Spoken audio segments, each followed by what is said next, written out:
Hello friends, welcome to LSW class. Today we are going to discuss Employee State Insurance Act 1948 ESIC Act. ESIC act की ज़रूरत क्यों हुई? ESIC act की ज़रूरत इस प्रकार आई कि भारत में स्वतंत्रता आंदोलन का काल चल रहा था और स्वतंत्रता आंदोलन के साथ साथ ही कम्युनिस्ट आंदोलन भी चल रहा था। कम्युनिस्ट आंदोलन में लेबर वेलफेयर के संबंध में जब चर्चाएं होती थी तो एक ऐसे मैकेनिज्म की कल्पना की गई, आवश्यकता महसूस की गई जो वर्कर्स को हेल्थ इंश्योरेंस प्रोवाइड करा पाए और हेल्थ सर्विस प्रोवाइड करा पाए। इसी क्रम में 1929 में रॉयल लेबर कमीशन भारत आया था और इन्होंने कुछ महत्वपूर्ण रिकमेंडेशंस किए थे। उस महत्वपूर्ण रिकमेंडेशंस में एक recommendation regarding to health insurance था। इस रिकमेंडेशन के आलोक में प्रोफेसर आदारकर ने भी अपनी एक रिपोर्ट बनाई थी और आईएलओ से जो कुछ स्पेशलिस्ट आए थे उन लोगों ने भी अपने सजेशंस दिए, जिसके आधार पर 1946 में वर्कमैन्स स्टेट इंश्योरेंस बिल को तैयार किया गया। यही 1948 में एम्प्लॉयज स्टेट इंश्योरेंस एक्ट के नाम से जाना गया। यह जो एक्ट है, यह एक्ट रेगुलर फैक्ट्रीज में लागू होती है। इट मीन्स जो 12 मंथ्स वर्किंग फैक्ट्री है सिर्फ वहीं पे लागू होती है, और आइदर जहाँ पे मोर देन 20 वर्कर्स वर्क कर रहे हो वहाँ पे यह लागू होती है। इसके लिए एक सीलिंग लिमिट लगाई गई है, वह है 21,000 सैलरी की। अर्थात जो लेस देन 21,000 सैलरी रिसीव करने वाले जितने भी एम्प्लॉई हैं वो सभी इस इंश्योरेंस के ESIC एक्ट के ESIC एक्ट के अंदर आएंगे। और जो अबव 21,000 की सैलरी वाले लोग हैं, जो मैनेजमेंट में लोग होते हैं, उन लोगों के लिए अलग से मेडिक्लेम वगैरह जैसी सुविधाएं कंपनी द्वारा प्रोवाइड कराई जाती है। जब भी हम किसी एक्ट को पढ़ते हैं, और मैं बार बार चर्चा करता हूं कि LSW में अगर आप एग्जामिनेशन हॉल में बैठे हुए हैं तो हमें एक्ट के साथ साथ उसके सेक्शंस को भी रेफ़र करना बहुत ही आवश्यक होता है, तभी यह एक आइकॉनिक आंसर बन पाता है जिसे हमारे एग्जामिनर अच्छे ढंग से जांच करते हैं और उन्हें मार्किंग करने में भी सुविधा होती है। तो आज हम लोग ESIC एक्ट को भी सेक्शन वाइज पढ़ेंगे। तो अर्लियर सेक्शंस को हम छोड़ देते हैं, तो सेक्शन 38 यहाँ से इम्पोर्टेंट सेक्शंस स्टार्ट हो जाते हैं, जिसे हम एक एक करके सेक्शन वाइज पढ़ते चलेंगे।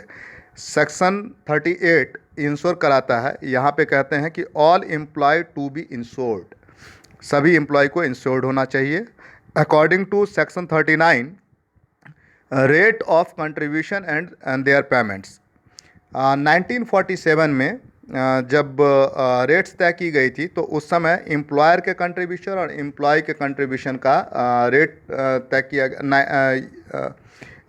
1947 नहीं, 1997 में जो एम्प्लॉय और एम्प्लॉयर के कंट्रीब्यूशन का रेशियो तय किया गया था वो था 4.75% for employer contribution and 1.75% for employ contribution.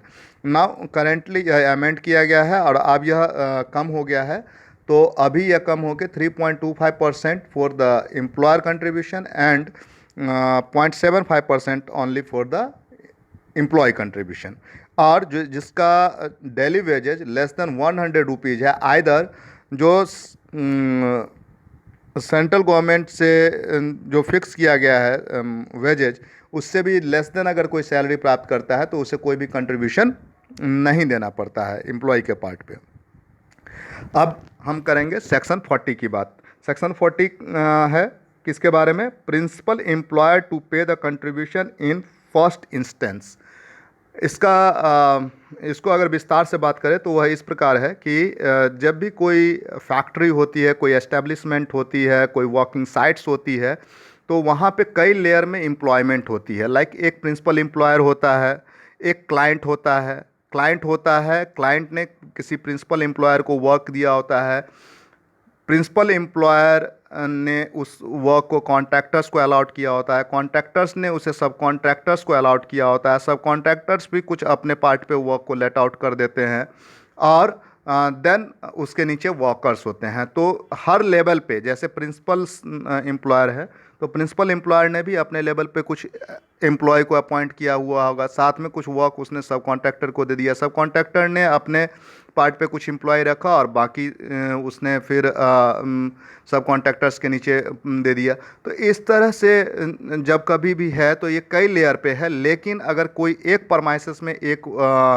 परमाइसेस में वर्क हो रही है तो ये इरिलीवेंट है कि ये एम्प्लॉयमेंट किसके अंडर में है, ये इरिलीवेंट है। सबसे फर्स्ट प्राइमा फेसिया जो रिस्पॉन्सिबिलिटी है कंट्रीब्यूशंस को जमा करने के लिए ईएसआईसी कॉरपोरेशन में, वो रिस्पॉन्सिबिलिटी प्रिंसिपल एम्प्लॉयर की होती है। Principal employer should be responsible for pay the contribution of ESIC. Okay, then ये सेक्शन 41 इंश्योर करता है। सेक्शन 41 क्या इंश्योर करता है? सेक्शन 41 इंश्योर करता है कि recovery of contribution from immediate employer from bills या ड्यूज, ठीक है ना। तो जो सेक्शन 41 है उसमें यह कंफर्म कर दिया गया है। आप इन चीज़ों को नोट कर लीजिएगा क्योंकि मैं थोड़ा सा आगे निकल गया था आपको बताते हुए, तो इसे आप नोट कर सकते हैं एक एक करके, या आप स्क्रीनशॉट ले लीजिएगा। तो सेक्शन 41 की बात मैं कर रहा हूँ। सेक्शन 41 में है recovery of contribution from immediate employer. तो इसमें क्या है कि जिस प्रिंसिपल एम्प्लॉयर ने सब कॉन्ट्रैक्टर या कॉन्ट्रैक्टर के बिहाफ पे कोई पेमेंट कर दिया है, या इमीडिएट एम्प्लॉयर के बिहाफ पे पेमेंट कर दिया है, ईएसआईसी का चालान पे कर दिया है, तो उसके पास में यह राइट्स है कि इसके पैसा की रिकवरी उसके बिल या ड्यूज में से वो कर सकता है। अब मैं बात करता हूँ general provisions. General provisions as to payment of contribution. अब general provisions to payment of contributions के बारे में क्या है कि यह एक छोटा वो है कि जिस कंट्रीब्यूशन में, जिस कंट्रीब्यूशन पेमेंट में कर्मचारियों का अंशदान, जो मैंने पहले बताया था कि सेंट्रल गवर्नमेंट का जो रेट फिक्सेशन है उससे अगर लेस देन है तो वहाँ पे उसे देना नहीं है, उससे कोई अंशदान नहीं देना होता, कोई कंट्रीब्यूशन नहीं देना होता है। अब बात करता हूँ सेक्शन 43। सेक्शन 43 क्या कहता है? Method of payment of contribution. क्या मेथड है इसमें? और and maintenance of register also.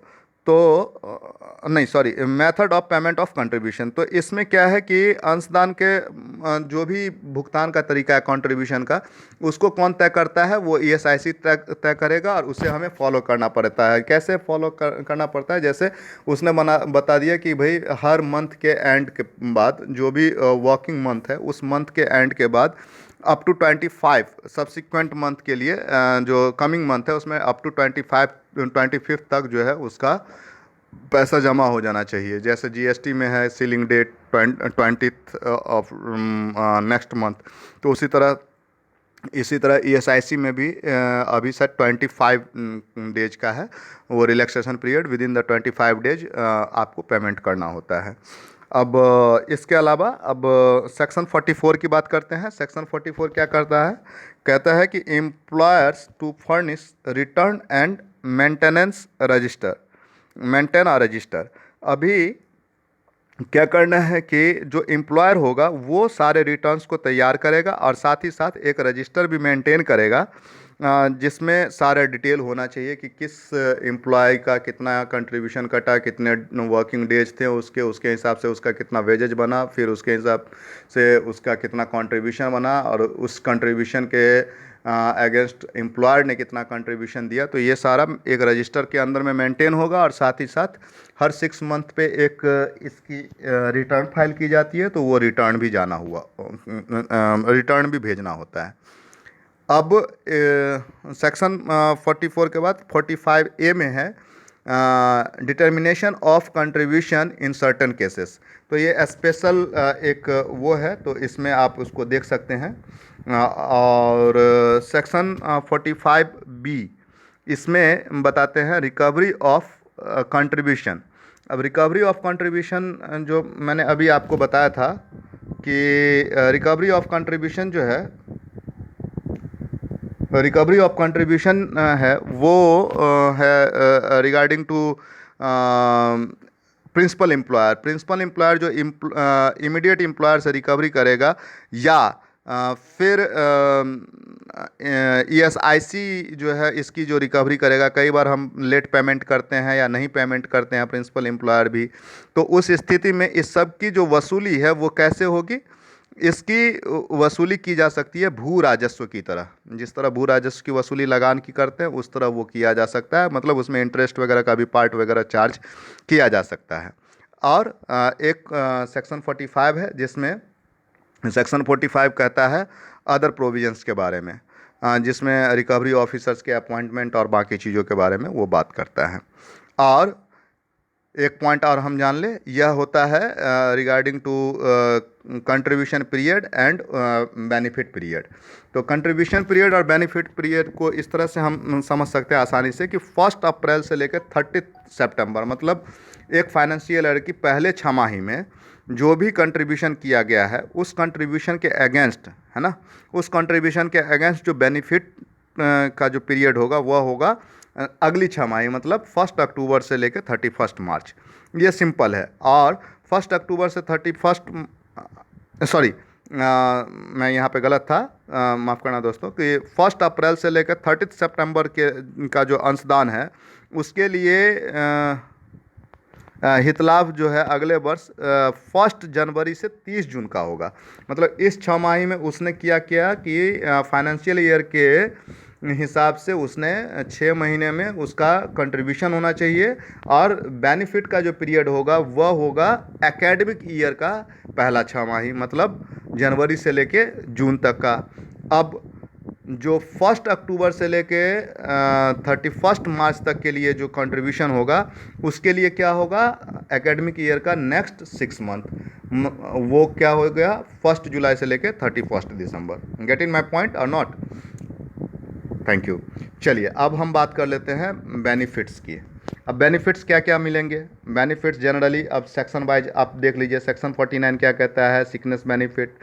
Section 50 maternity benefit. Section 51 disablement benefit. 52 dependents benefit. 56 ये है मेडिकल बेनिफिट। उसके बाद फ्यूनरल एक्सपेंसेस के बारे में भी बात कर सकते हैं, और अनएम्प्लॉयमेंट अलाउंसेस इत्यादि भी इसके अंदर में है। आप इसको एक एक करके हम लोग इसको देखते चलेंगे। चलिए अब हम बात कर लेते हैं स्टैंडर्ड बेनिफिट रेट। अब यहाँ पे जो मानक हितलाभ दर है वो कैसे तय किया जाता है, ठीक है ना? हितलाभ दर कैसे तय किया जाता है? तो हितलाभ दर तय करने के लिए एक सिंपल है कि जो अंशदान अवधि में भुगतान की गई कुल मजदूरी है, जो जितनी भी मजदूरी उसने दिया है, उक्त अवधि में मजदूरी पर काम करने वाले दिनों की संख्या से उसको भागा कर देंगे, तो वो आ गया उसका पर डे का वेजेज। सिंपल है ना, कि कितना उसने उस अवधि में उस पीरियड में उसने कितना वेजेज लिया और उस पीरियड में वो कितना उसका वर्किंग डे रहा, तो इससे हम आसानी से निकाल लेंगे कि उसका एक दिन का जो है डेली का जो बेनिफिट रेट है वो क्या मिलना चाहिए, वेजेज, उसको हम फिक्स कर लेंगे वहाँ से। अब बात करते हैं हम लोग सिकनेस बेनिफिट के बारे में, ठीक है? अब सिकनेस बेनिफिट को एक छोटा सा टेबल में बनाने की कोशिश किया मैंने, इसको आप देखिए। सिकनेस बेनिफिट में सबसे पहला तो ये है कि कोई भी जो हमारा एम्प्लॉय है वो 78 डेज तक अगर कंट्रीब्यूशन किया हो और मिनिमम 2 डेज के लिए वो बीमार हुआ हो, ठीक है ना, मिनिमम 2 डेज के लिए 78 डेज का उसका जो है कंट्रीब्यूशन हुआ हो और 2 डेज के लिए वो मिनिमम बीमार पड़ा हुआ हो, तो उसको बेनिफिट मिलेगा, ठीक है ना? दूसरा 91 डेज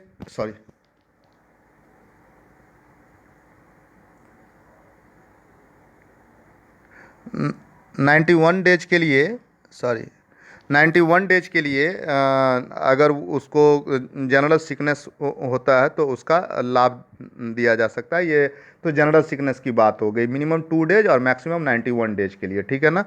अब ये तो जनरल सिकनेस में है। एक होता है कि इस अवधि में जो उसको पेमेंट क्या मिलेगा, वो पेमेंट है क्या, उसे 70% जो है उसके वेजेज का, वो उसको भुगतान किया जाएगा। ठीक है ना। जो जनरल सिकनेस है उसमें 70% उसके वेजेज का भुगतान किया जाएगा। और अब बात करेंगे क्या, एक होता है डिटेल विस्तृत बीमारी हित लाभ, है ना, डिटेल्ड सिकनेस बेनिफिट। यह क्या होता है, ये 124 डेज के लिए होता है।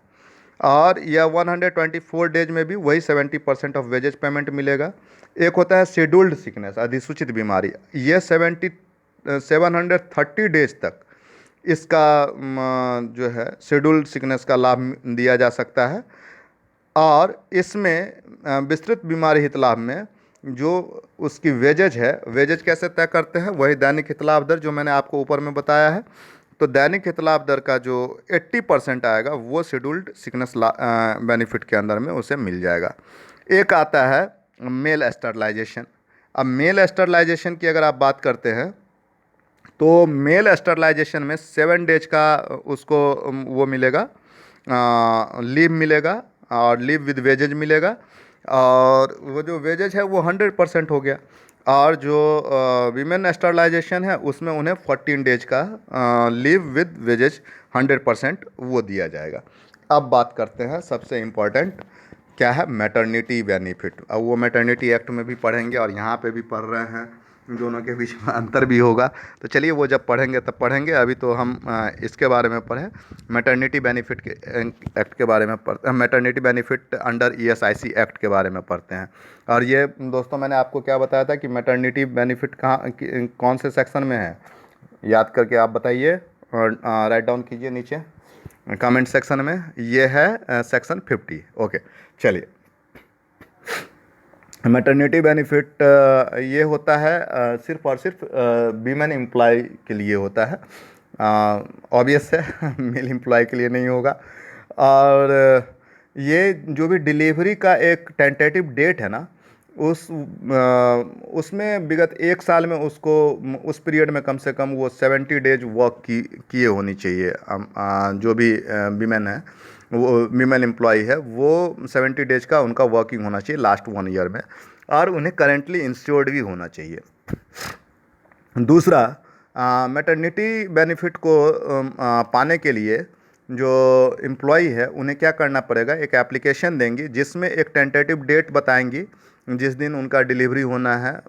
और साथ में आवेदन के साथ में डॉक्टर का एक सर्टिफिकेट भी लेके आएंगे, और एक नॉमिनी के नाम का भी उसमें उल्लेख करना आवश्यक है। तीसरा कंडीशन क्या है कि फर्स्ट जो 2 डिलीवरी है ना, फर्स्ट 2 डिलीवरी, उस फर्स्ट 2 डिलीवरी में उनको 26 वीक के लिए उन्हें लीव मिलेगा। और जो अपार्ट फ्रॉम फर्स्ट 2 डिलीवरी है, जैसे 3rd या 4th डिलीवरी होता है, या वो सरोगेट मदर का इशू होता है, या फिर बिलो देन 3 मंथ्स का जो कोई चाइल्ड है उसे अडॉप्ट कर रहे हैं, तो उस सिचुएशन में 12 वीक के लिए मैटरनिटी बेनिफिट दिया जाता है, जिसमें कम से कम 8 वीक विद चाइल्ड होगा, मतलब आफ्टर डिलीवरी होगा। कम से कम जो है ना 8 वीक वो होगा आफ्टर डिलीवरी का। तो वो एक ध्यान देने वाली बात होती है। अब कुछ ये भी कंडीशंस होती हैं जब कई बार कुछ मिसहैपनिंग हो जाती है, बच्चा या मदर कोई चली जाए, या सिर्फ मदर चली जाए, तो अगर मदर और चाइल्ड दोनों की डेथ होती है तो बेनिफिट सिर्फ उस दिन तक दिया जाएगा। अगर सिर्फ मदर की डेथ होती है और चाइल्ड लाइव रहते हैं तो उस सिचुएशन में जो नॉमिनी है उसे वो पैसा मिल जाएगा, और साथ के साथ वो जो भी बेनिफिट है वो उन्हें दे दिया जाएगा। ठीक है ना। अब यह जो यहाँ पे जो अमाउंट जो भी दिया जाएगा वो सारे अमाउंट्स 100% ही होंगे, इसमें किसी तरह का वो नहीं मिलेगा, मतलब वो डिडक्शंस नहीं आएंगे। अब कई बार इसके अलावा भी एक सिचुएशन आती है जब मैटरनिटी लीव दिया जाता है, तो यह है एक मिसकैरेज या एबॉर्शन की सिचुएशन जब होती है, तो वो उसमें 8 वीक की लीव का प्रोविज़न किया गया है, और इसमें भी मैटरनिटी बेनिफिट उन्हें मिलेगा, मतलब 100% wages salary, leave with payment. यदि कोई लेडीज मैटरनिटी लीव लेने के बाद भी इस कंडीशन में नहीं है कि वो वर्किंग कंडीशन में नहीं आ पाती है, इस कंडीशन में नहीं कि वो काम कर सके, तो उन्हें एक्सटेंडेड 1 मंथ का लीव और भी ग्रांट किया जा सकता है। और इसके बारे में और भी फ्यूचर में अगर इसको और फैसिलिटेट करना होता है तो वो भी गवर्नमेंट से वो ग्रांट लेके और उसको किया जा सकता है, मतलब एक्सटेंडेड लीव 1 मंथ के लिए तो उन्हें ईजिली मिल जाएगा, कोई इशू नहीं है। अब बात करते हैं हम लोग कि जो इसमें जितनी भी ट्रीटमेंट होती है, जो भी ट्रीटमेंट दिया जाता है, यह सुविधा सब कहाँ मिलेगा? यह सुविधा मिलेगा हमें जो भी कर्मचारी राज्य बीमा अस्पताल है, हॉस्पिटल है, ईएसआईसी हॉस्पिटल या डिस्पेंसरी, वहाँ से यह मिलेगा। और अगर पास में ईएसआईसी हॉस्पिटल या डिस्पेंसरी अवेलेबल नहीं है तो इस सिचुएशन में 5000 एक एक प्रकार से मेडिकल बोनस के रूप में उन्हें दिया जा सकता है। ठीक है ना? आगे बात करेंगे रियम्बर्समेंट के बारे में भी। अब तीसरी बात कर लेते हैं, वो क्या था?